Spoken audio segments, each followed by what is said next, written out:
Hello viewers, I am your host Mariam Kamara and you're watching Jungle Online TV and it's your mainly men show. Like I do it all the time, I bring in a guest. We talk about important things in the society or sometimes we talk about the guest himself. And like I told you, it's mainly men.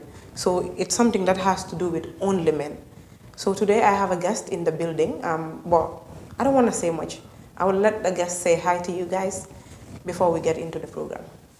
Hello. Hello, Mariam. Yeah. Hello. Good afternoon, good evening, viewers who are watching Online Jungle Entertainment Universe. Anyway, I'll be here with the presenter Mariama to talk about a few things about our society in terms of environment and probably a little bit more of things. You're welcome anyway. Thank you. Ambadi be mo be konton na ito ni konton la ka fali dorong albadi male Mariam Kamara min bale Jungle Online TV alla men le men programme olen kon kali nyamin dorong a watu wati an ka ke kumale na fe nang studio kono jang an na e kacha akula min denta banko la nyato tala wara min keta fangola ala tarambuloti wara a jata silol minna fa a futata biya be damen to am bokay mang len di nuyu ci sen tour ak sen sante di len wax na rek man la sen harit sen soppe Mariam Kamara nekkal len Jungle Online TV tay nak sen men programme bi la comme numa len ko dé defal rek ci biir studio bi fi xam ngeen ne légui ma indi ay goor yo xamné goor yalla lañ goor yo xamné am nañ solo torop ci suñ jamono bi ak suñ society yi rek bu ko défé ñu waxtané mbir yo xamné dina yogu réew mi kanam mba ci lu jëmee ci goor bi ci bopam wala ci lu moy yëngatu tay nak gis nañ kiñ fi am fi ci biir studio bi nekk na ko xamné amna solo torop fi ci Gambia ndax li mo liggéey bu xarañ la waye duma def dara lu dut may ko rek mu wax len mom lu mo liggéey bu ko defé ñu dugg ci biir waxtaan bi. Hello, mbadi mandingol inombal kontona mtoto wa Tamba Jefang na do ko bunda wala mu dafangol kunolu anin tumbol la ko na banko kanjam wala mu na ko but ko fofana mbadi surwal manglena nuyu suñ mbokay even though some all of been it's not very good, that much good, but na fexe try ma mëna joko ak yeen mëna waxtaan ak yeen ci mbiru suñ rabi ci alay ak yefi malay da waaw yefi malay da so yeah wa xamna sama mbokki olof yi ñom dañ la understand so bu ko defé nañ try ñu ku ci déggut anglais xamna dina dégg tuuti ci sossé bu ko defé ñu mëna tana ci lolu rek sét du ñoo understand ci waxtaan bi tay fogg na né tay mom dañoo démé sossé ak anglais ndax du obédian wak lolu baax na solo waaw xamna gaay dinañ understand lolu légui ngeen jégal ngeen balal ma dé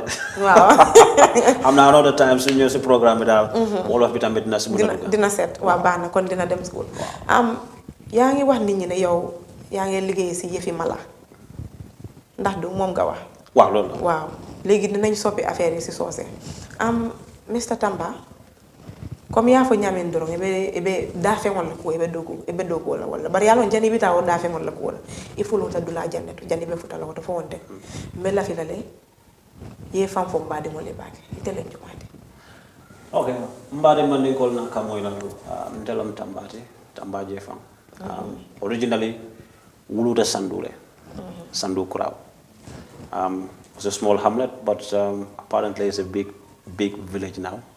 Crowd. I haven't been there since 1994, so I'm due to go there. So, Madam Kurao Kolu, Mina Kurao anyway. But Mama, Benkera Senate send and so me Bama Uru, Danabalam, it was a hunter.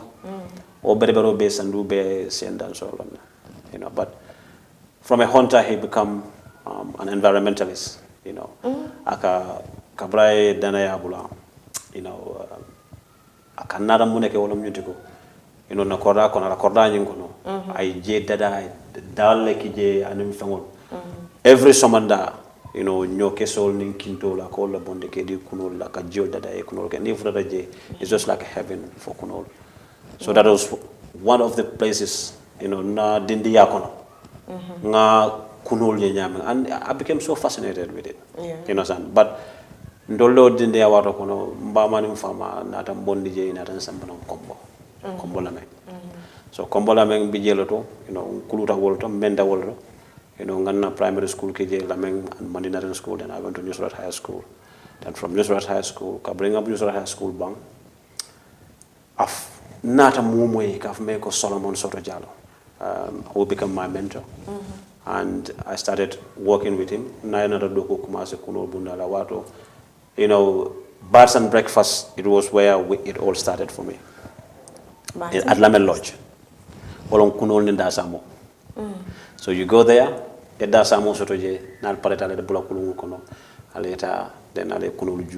talk about nature and all whatnot.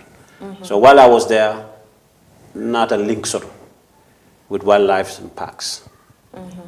Nature reserve, but it's a big branch. It's called Wildlife and Parks Management. Parks or like, Kiang West National Park, Abuko Nature Reserve, Tanje Bird Reserve, and actually at Tanje Bird Reserve, I become the first park warden in Tanje Bird Reserve.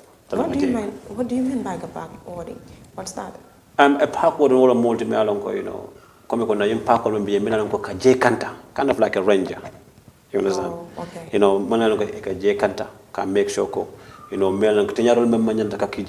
they do what we call a survey. The amount of kunolu, dafengolo, and can make sure they get looked after. Oh. You understand? Yeah, so then I was working with them, but unfortunately it didn't last. So I had to leave, Wildlife and Parks and Management, but still continue with working with Solomon. And during that, we was lucky enough to have a lot of collaboration with a lot of people, the BBC, which is the David Attenborough Life of Birds, which I was part of, and also Solomon was part of. And during that, we found a nest of a Tamik scosa. It's kunolo mealong ko ka vai angale ko Tamik scosa. Kamde ko temtemo. No, but you temtemo ni mare mbalete that Gambian or mambra mo jamaaje fo men mo kunu jubala to wala long You found it in the Gambia? Yes, and if they were here in the Gambia, but munenatake during that 1998 Life of Birds series of Sir David Attenborough, a world-renowned documentarist, mobile on David Attenborough, we found the nest of this cosa, and that was for the first time ever in the history of birds documentaries that bird has been filmed with the nest. With the nest? And that was found in the Gambia here, and I found it. And we did even make the papers in London on the Observer, the world's first. So I was proud to be part of that, and that brought a lot of attention to the Gambia in terms of tourism and everything else. So this is why bird watching or bird conservation in the Gambia here, when it comes in terms of tourism, it is very important, because you know what? The people who come to the Gambia here for bird watching or tourism, bird watching tourism, they do contribute a lot more than your this everyday, normal, all-inclusive, tourist. Because bird watchers, they travel the length and the breadth of the country to see nature. And when that happens, it means money is decimated across the country. Speaking of bird watching, if you tell people like me, okay, people pay transport, people, get into the planes to fly to Gambia just to come and watch birds, that would be kind of awkward to people like me. So how is it bringing in money? Okay, we have to look at the general picture of bird watching. Because what this brings, it is about conservation. It's about understanding. Because, for instance, let me give you an example. In the Gambia here, we haven't got the big animals like the lions, the zebras, the giraffes, the cheetahs, and the leopards. But what we got in the Gambia here, we got 560 to 600 species of birds have been registered or have been found and recorded in the Gambia here. For a small country like the Gambia, I don't think there's any other country that is out there that we are afraid of when it comes to bird watching. Because at the end of the day, we got some of the greatest, birds sought after in the world, like for instance, the Tamix cosas, the Brunswick cosa, the Tamix cosa, and also what they call the Egyptian plover. The Egyptian plover, yes. How does it sometimes called the crocodile bird, bambakuno in Mandinka. For the simple fact that the reason why it's called bambakuno, normally when they're around, bambol, bambol, they do open their mouth. Yeah. So you got flies going in and out of the crocodile. So they will stand there and pick these flies. Oh. So this is why it's called. Yeah, I think I've seen one of these birds on something like a documentary or something. Yeah, I've seen one of them. They're called crocodile birds, and then we have them here in the Gambia, and people will come all over the world to come and see these birds. You understand? And another thing as well, because the Gambia is, for me, is a gateway for bird watching in Africa. Because in Europe it's about 5.5 hours, 6 hours flight. So we stand in terms of, if somebody wants to fly to Kenya, yes, Kenya's got the lions and all whatnot, but you look at the time, you understand? 7, 8 hours in flight to 5.5 hours, I know what to do. 5.5 hours flight, 6 hours, and this is, the Gambia has got advantage over a lot of countries in the world, because it's not far away from Europe, and as well as it's not far away, even in America, we can have, 7 to 8 hours flight, direct, from America to Gambia. Yeah, because during my interview with one of the old people, I was told that, tourists used to come here for a day tourism. Yeah, like that was Columbus. I remember that, because I was growing up at the time in Lamin. They used to come to Lamin Lodge, for lunch and all whatnot. They used to come from Tenerife in Spain. That's called Columbus. Those were the days of Columbus. They will come, they will fly to the airport, and then they go to the tourist markets and all these places. They go to Lamin Lodge, Kubune, and all whatnot. Everywhere they go to the then Seifo of Kambo, Sanjali Bojang in, what's the name again? Kembuje. They will do all the traditional dancings and everything else there. But, you look at that, all those things have died away. And I'm not here to, criticize and, about tourism and all whatnot. But, for me, my emphasis are based on nature conservation and sustainable development.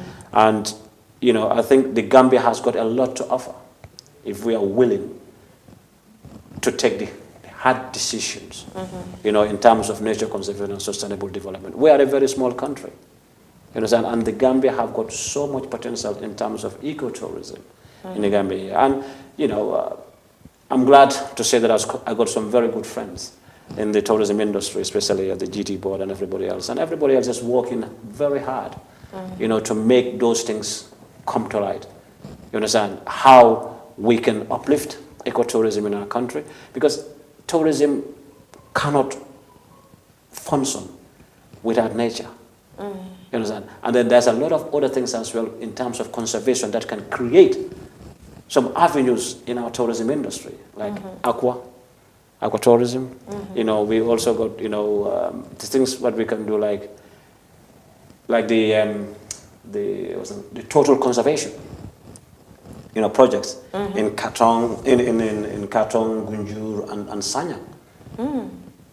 Yeah, you understand? And know that a lot of people know about these things, and there are some formidable people in this country who are doing a lot in terms of nature conservation and sustainable development and fighting for our marine life or marine biodiversity. People like Ahmad Manjang, Lamin Jasi, Famara Drame, he's now in America, but he is full behind whatever we do in this country here.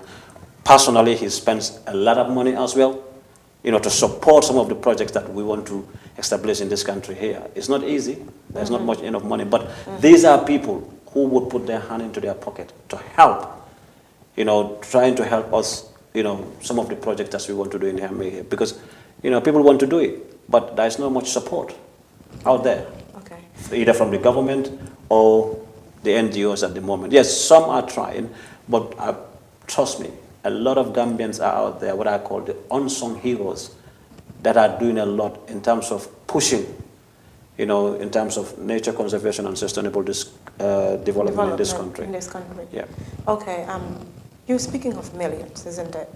And it's about nature conservation. And people like me would say, okay, kunol ke la yirol lekang.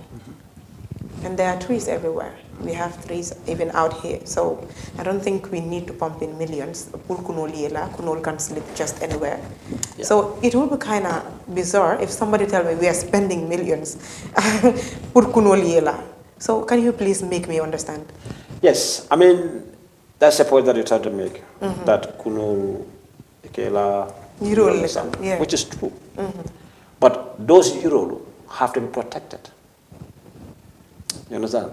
Because probably what you don't understand, I tell you a little thing about our forestry cover. Since 2009, there has been a survey on our forest cover, which is how much did our forest recover, or how much of the forest do we lost.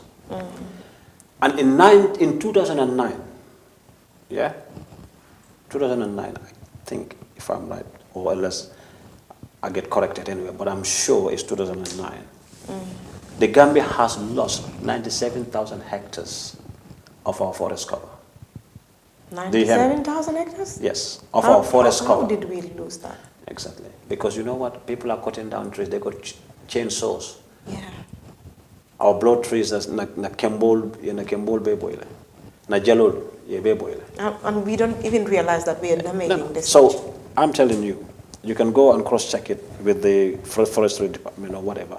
But I'm sure we lost 97,000 hectares of forest. You understand? And since 2009, up to date, there has not been any primary or secondary survey of those forests until to date. So obviously we don't even know, because I can assure you, the forest cover has not recovered. And I can guess that we have lost probably more than what we lost in 2009. From 2009 to now, how many years is that? Exactly. So we are in 2003 now. Yeah. So about 14 years 2023. of no survey. And guess what? Because they haven't got no funds to do those surveys. There is no fund? That's what I had. There's no funds to do those surveys. So if we haven't got funds to do those surveys, it's just a tragedy. Yeah, at the end of the day, because if we want to be serious of the things that we want to do, we have to put our money where our mouth is. Yes, birds, they sleep on trees. They roost on trees, they breed on trees. But this is why it is important. That's something that the Gambia have. Probably not a lot of people know about this thing. It's called the mangrove swamp. Mango. Mango. These mangoes are so very important. I'll give the Gambian people a little bit of hint about mango. Because not probably people who was in the industry, they know a little bit about. But in terms of nature, in terms of our carbon emission, probably a lot of people, when they go Amazon, when you tell them Amazon, they will think that Amazon, a place where you go and buy, toys and stuff, it's a market, Amazon. But no, Amazon actually is a forest. Yeah, it's a forest. It's called the Amazon forest. It is the biggest natural forest in the world. But as I spoke to you here, or as I speak to you here, every 11 seconds of our conversation, we are losing a size of a football field in the Amazon. Every 11 seconds? Every 11 seconds. Wow. We are losing a size of a football field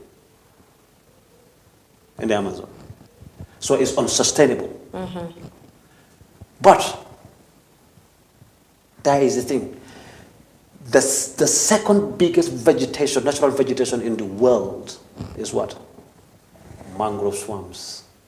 And we got a lot of it in the Gambia here. And for us as a human species to survive, these humble trees will have to come to our aid, because they can absorb carbon emission. So at these humble trees, the Gambia needs to understand the values of it. And to be honest, there's a few companies in the Gambia here, or few, societies that understand the value of this mangrove. This is why there's a project, there's a program on mangrove plantation. You know that? Yeah, I know that. So that is important. It's key, because that is called... What do you call it? That's the green money. Green money? Yes. So there's green money too? Of course. Because those trees, those humble trees that you see, when the project comes in, the Gambia will benefit. The Gambia will benefit because there will be companies who are going to be paying the Gambia a lot of money. For those mangroves? For those mangroves. Wow. Of what they're going to do for us as a human species. So therefore, these humble trees need to be protected. It's about time that people need to understand the values and importance of these mangroves. At the moment, it is at its primary. People are working on a lot of things. A lot of things hasn't come together. But I know in the future it will all come together. Yeah, certainly. And I got very good people like, Kausu Jame. He's a consultant and also works with wildlife. Department. He is key. He is good what he does. People like Seku Janko, that we call Bulamansa, Kamfora. These are activists in the Gambia here that are called unsung heroes that people don't know about. But in anything about protection and anything to do with nature and forest in this country, you got people that are working day in day out, and they don't get the recognition. You understand? All we hear is about da-da-da-da-da-da-da-da-da. But there are people in this country here that we need to celebrate. And being here today and mentioning these names, that people don't know. But obviously, I think as time goes on, you guys will understand. Yeah, but I know people will certainly know them because I will bring them here. Since you said they are unsung heroes, so heroes should be celebrated. Yeah, they should be celebrated. And I think, if anything, some of the things about the Gambia, we don't celebrate our people. We don't celebrate our people. No, we will start celebrating them. And we need to celebrate them. Because, okay, I came here today, and I would not love, or I would not like this to be the last to be here. No, it's not going to be the last. You understand? Because at the end of the day, there is so much to talk about. I think this program for me today is about introduction. Yeah, it's just I think it's about introduction to the people. Because there's so much we can talk about. Yes. But I don't think we're going to fit everything. No, it's obviously not going to fit. Anyway, we all know that like everything that's part of nature is important. Because every component of nature has its own job to do. So when it's missing, that part is missing, so the rest are always affected. I am glad you bring that point up, and I think it's absolutely paramount that you have that understanding of how nature is so interlinked. Interconnected, yeah. You understand? And for instance, just an example, when I was here in 2021, with my now ex-wife, we went bird watching just by Koto Bridge towards going to the old cycle track, opposite Tamala, those rice fields. And we found out that that place has been given away. And that place, for me... It was meant for bird watching? Just meant for bird watching. Yeah. It is a very, very rich biodiversity around there when it comes, because it's a wetland. And what people don't understand at the time was, the Gambia is a signatory to Ramsar Convention, which is responsible of all wetlands in the world. That anything that has to be done at a wetland place, there is a thing that you have to do. To get access to that. Yes, you understand? So it's called environmental impact assessment. Of anything that needs to be constructed in a wetland place, you have to do an environmental impact assessment. Because the reason why you do these things, to find out what are some of the animals that are living there, the mammals, and as well as the insects, like flies, butterflies, and things like bees. Because these things are so important, they're so vital for us to have them, for us as a human species to survive. Because I tell you what, these butterflies that you see, or these insects that you see, or these bees that you see, you know what they do? They pollinate. Called cross-pollination. They pollinate. That. Exactly. Yeah. But people think that, and I tell you this, when I started to talk about that place, start fighting about that place, so that that place means so much to the tourism of the Gambia as well. Not only about any other thing, but it means so much Because every single birder that comes to the Gambia here would have to visit that place because of how rich that place is. When in terms of you can in one day you can see 160 species of different birds at a very small location. So it was good. So what are you going to come and put in that place? They said they're going to build 2 hotels and a shopping center. And that place is a wetland. And it is where the water comes in. In the first place, if we put concrete in there, all that water that comes into that swamp, where is that water going to go? Well, to our homes. Thank you very much. So I don't understand how these people can go and sleep at night and think that sometimes, okay, people like me will not understand the consequence of what we are doing. So sometimes it has to be a dialogue between us. Okay, make me understand that, okay, Mariam, if you do this and that, this is what will happen. Like you said right now, any right-thinking person who hears whatever you've said right now would reason and maybe change his or her mind so that this will not happen. Because we are already crying of things like that, like water, taking over our habitat. Yes, yeah. Because at the end of the day, it is what we call a system of regurgitation.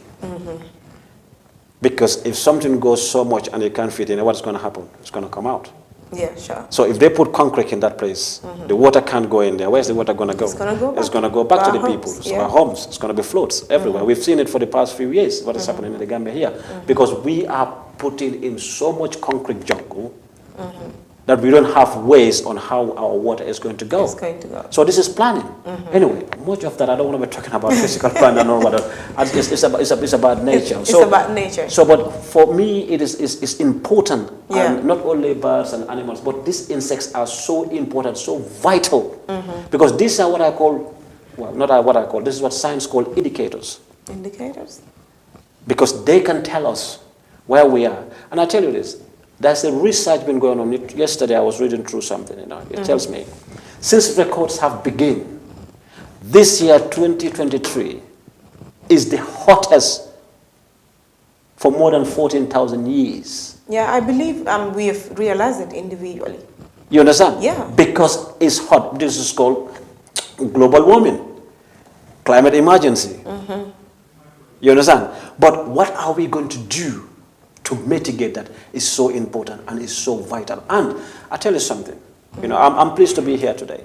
Yes. But I think you guys also have got a role to play in this, in what is I call sensitization of our people. Because the more you got people in here talking to people, I tell you this, the difference that the BBC Natural History Unit have made in England is immense. Not only in England, but in the world. In the world. Because they saw us, because it was the programs of Sir David Attenborough that a lot of people understand what actually global warming is. That's also since the time of the dinosaurs up till where we get today. You understand? Yeah. So what are we going to do of this present generation? Because people have made mistakes. Our ancestors have made mistakes.